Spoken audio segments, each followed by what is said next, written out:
Audio around ASAP at the end there, so that'd be great. Yeah, no problem. Thanks. Wayne, just your reaction to that game. Was it a fair scoreline in the end or not?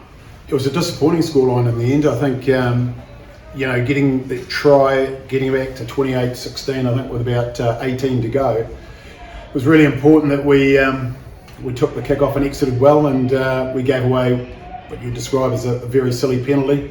And those are the fine margins against these good sides, and a side like New Zealand that you do that, you give away a silly penalty for being 20 metres in front of the kicker, inexcusable, and there's 7 points, and chucking a couple of intercepts and the score blows out. So that was the disappointing part from us. What was the news in terms of injuries? Obviously the captain Alun Wyn Jones, but also Moriarty. Yeah, Ross is an AC joint. He was in quite a bit of pain. He's using pain relief at the moment, so that doesn't look too good. And Al, just talking to him in the change room, feels pretty good. So you think he might be available next week, do you think?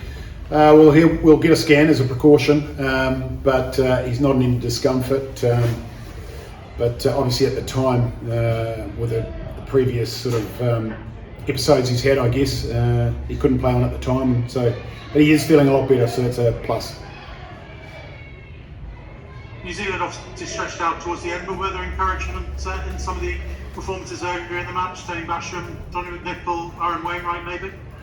Yeah, well, if you look at the first half, if we start there, and we gave away a silly intercept, which we'll have to tidy up, and that was our positioning. So we're very disappointed with that. But outside of that, you're talking about a one try, a half, and we would have taken that before the game. So someone like Tane Basham, I thought stood up, played very well, and then the second half, as I said, at 28-16. We're back in the game to a degree, and then we've got the crowd behind us, and we give away the silly penalty, and that was game over at that point. And last one from me, how do you pick the squad up for South Africa next week? It doesn't get any easier, does it?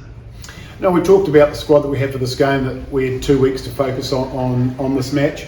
We wanted to get as many learnings out of it as we could, and experiences for some of the guys who hadn't played at this level for a while. And now we've got some players coming into the squad next week to bolster it, and we'll settle on a squad early in the week for South Africa. Thanks. Thank you. How easy or difficult is it to eradicate the rust maybe that was in the system for those mistakes today? And what are your thoughts about the extent of changing personnel for next week, given that you will have extra bodies available? Well, firstly, clearly the last 20 minutes showed a difference in fitness levels. You're talking about a side that's been playing international rugby on the road now for a couple of months. Certainly that was the discussion Ian Foster and I had after the game, and we fell off a big cliff. So, some boys have come off a couple of games, or a handful of club games. So, we've got some work to do in that area, and that won't happen overnight, but we're going to work as hard as we can over the next 7 days before the next opponent. And what are your thoughts about how quickly you can bring back in some of those English-based players? Yeah, well, that's the key. There's some very experienced boys, and there's some boys that aren't so experienced. We'll have to get them in. We've got to see how they've come through the weekend. We'll assess that on Monday, as we'll assess this squad on Monday, and we'll see who's fit to go.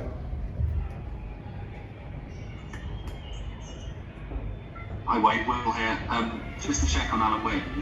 Is there no fear that he's redislocated his shoulder? It looked almost a carbon copy of how he looked after that last Japan injury. Certainly that wasn't the discussion, and I think our medical team was in South Africa, so I don't think they'll write Alun Wyn Jones off after what happened in South Africa. So we will get it scanned, and then we'll know a lot more come Monday. Before this game, you were quite upbeat in the week, as you should have been. Now that it's over and you've had that result, are you frustrated coming out of it that you went into it with sort of one hand tied behind your back by injuries, unavailabilities, a bit of red tape? No, because we've got to move on from that. The game, we've known about it for a long time, and we were excited with the squad we had. Every boy that took the field there, or every young man that took the field, was very, very excited. So there were learnings for some. Some I thought played very, very well. So, we will review that performance. But look, at the end of the day, as I say, 28-16 with 18 minutes to go, I was very pleased with the performance that day. to that point. And you know, small margins, as I say, good sides punish you, and that's the learnings for us. And we've got to tidy that up by next week. Just last one on your journey to 2023. Do you feel like you're any closer to your Blacks or the top Southern Hemisphere nations of the world after that, or is it more of the same that Wales have suffered in the past? Well, I don't know if they've played with outside of the window with the injuries that we've had, so I can't really comment on that. What I can say is that the performance today will definitely have helped for us on the road to 2023. You just look at Tane Basham for one. You know, he came out there and I thought he was probably our man of the match. A young guy that will benefit so much from that now, and his confidence will go through the roof. So, you know, if it's just Tane Basham that's come through it, that's an extra player that can play at this level that we didn't have. So, look, we're going to look at the positives and we'll take it out of this match, and then hopefully we'll build some more.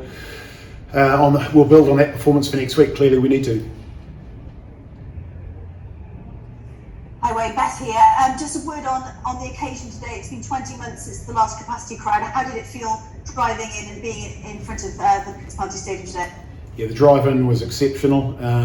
It was just a privilege to be a part of it, as it is. It's hard to describe the feeling on the bus when you come through and you see all those supporters and fans that have been missing for the last, you know, not far off 2 years. So that was a massive positive. And then the stadium and the anthems and the singing, and the crowd going again, lifting us, you know, when we got our try. So up until that point, I was enjoying the day. Just a couple of words on the referee's decisions today. Do you think if the kind of incidents had happened to all the All Blacks, there would have maybe been a different outcome? I don't know if you can say that, but certainly like the Barrett hand to stop the overlap that we had, we would expect a yellow card if it was one of our players. And when you give a penalty for that offence, then we expect the yellow to follow. But look, the match officials clearly do what they need to do at the time from the information they have, and that's the decision they come up with. International sport's a lot about momentum. Did you feel when he scored that try that it was kind of going in Wales' way, and obviously then he gave away that? Well, certainly we were pretty happy to get that score at that time, to bring it back down to 12 points, and with 18 minutes to go, you know, you need to clear your lines. The next 5 to 10 minutes is very, very important. And what we did was give the ball back to them through a silly penalty, and 7 points negated the gain that we just made. So, yeah, those are the fine margins I'm talking about, and those are the learnings, and we have to eradicate that from our game pretty quickly. Very quickly, just a word on this precedent to see him back in a Welsh shirt. Yeah, look, both he and Gareth after the game, chatting to them. You know, Gareth started the game. It was our intention to bring Reece on, and I thought, look, they both got through just about half a game each, which was very pleasing. It was probably what we're after. I thought Reece played exceptionally well when he came on, and he'd be very happy with that performance. Yeah, Mark. Thank you. G'day Wayne, it's Tommy from RugbyPass. Hey, just wanted to ask, you know, the All Blacks making to that sort of form in the last 10 minutes, so they're tossing the ball around and every pass seems to stick. I mean, how do you prepare for that kind of play? How do you shut that down? Well, you know it's coming because the All Blacks have been doing it for many, many years. And look, it highlighted the big gap between the levels of fitness between the two sides, and that's come off. It's the timing of the event, you know, coming off a handful of club games, and the All Blacks have come off a lot of test matches. So we felt that you know, we needed to be in the game and playing well in that last 20 minutes. And as I say, silly mistakes in that time, the silly penalty, 7 points, the intercept, there's 14 points, and before you know it, a couple of well taken tries. And look, they came on and added impact with their subs, and I thought they did very, very well. Cheers, thank you.